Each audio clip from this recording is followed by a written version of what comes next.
ಗೆಳೆಯರೇ ನಮಸ್ಕಾರ. ಬನ್ನಿ ಒಂದು ವಿಶೇಷ ಶಾಲೆಯ ಟೂರ್ ಮಾಡೋಣ. ಈ ಬೋರ್ಡ್ ನೋಡಿದ್ರಲ್ಲ, ಮಹಾವನ ಬೌದ್ಧಿಕ ವಿಕಲಚೇತನ ಮಕ್ಕಳ ವಸತಿಯುಕ್ತ ಶಾಲೆ ಅಂತ.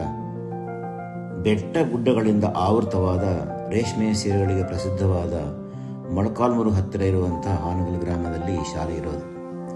ಈ ಶಾಲೆಯನ್ನು ನಡೆಸುವ ಜನ ಯಾರು ಅಂದರೆ ನಮ್ಮ ಆಶ್ರಮದವರು.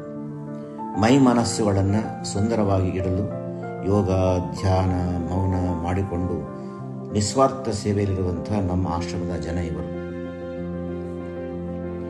ಬುದ್ಧಿಮಾಂದ್ಯ ಮಕ್ಕಳು ಅಥವಾ ಬೌದ್ಧಿಕ ವಿಕಲಚೇತನ ಮಕ್ಕಳಿಗೆ ವಿಶೇಷ ಶಿಕ್ಷಣ ಕೊಡುವಂತಹ ಶಾಲೆಗಳು ಈ ಭಾಗದಲ್ಲಿ ಅತ್ಯಂತ ವಿರಳ. ಹೇಳಬೇಕಂದ್ರೆ ಅಂತಹ ಶಾಲೆಗಳೇ ಇಲ್ಲ. ಇಂತಹ ಮಕ್ಕಳನ್ನು ಸಾಕುವುದಂತೂ ತಂದೆ ತಾಯಿಗಳಿಗೆ ಬಹಳ ಕಷ್ಟ. ಮತ್ತೆ ಆ ಕುಟುಂಬಗಳಲ್ಲಿ ದುಃಖ, ಸಂಕಟ ಮನೆ ಮಾಡಿರುತ್ತವೆ.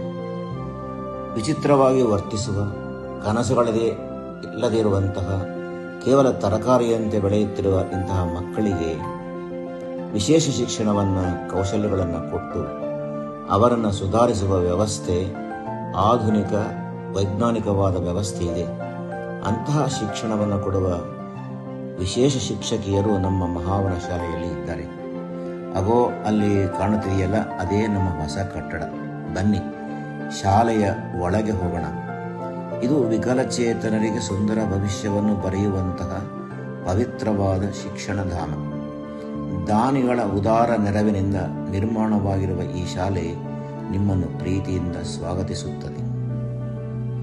ಶ್ರೀ ಗುರ್ರಂ ನರಸಿಂಹಯ್ಯ ತಿಪ್ಪಮ್ಮ ಧ್ಯಾನ ಭವನವೆಂದು ಹೆಸರಿಟ್ಟುಕೊಂಡಿರುವಂತಹ ಈ ಶಾಲೆಯೊಳಗೆ ಪ್ರವೇಶ ಮಾಡಿದರೆ ಇಗೋ ಇಲ್ಲಿ ನೀವು ಧ್ಯಾನ ಸ್ತಂಭವನ್ನು ನೋಡುತ್ತೀರಿ. ಇದರ ಸುತ್ತ ವಿಶಾಲವಾದ ಜಾಗ, ಇಲ್ಲಿ ಮಕ್ಕಳು ಊಟ ಮಾಡುವ ಜಾಗ, ಇಲ್ಲಿ ಧ್ಯಾನ ಮಾಡಬಹುದು, ಮಕ್ಕಳೊಂದಿಗೆ ಆಡಬಹುದು, ಅವರಿಗೆ ಪಾಠ ಹೇಳಿಕೊಡಬಹುದು.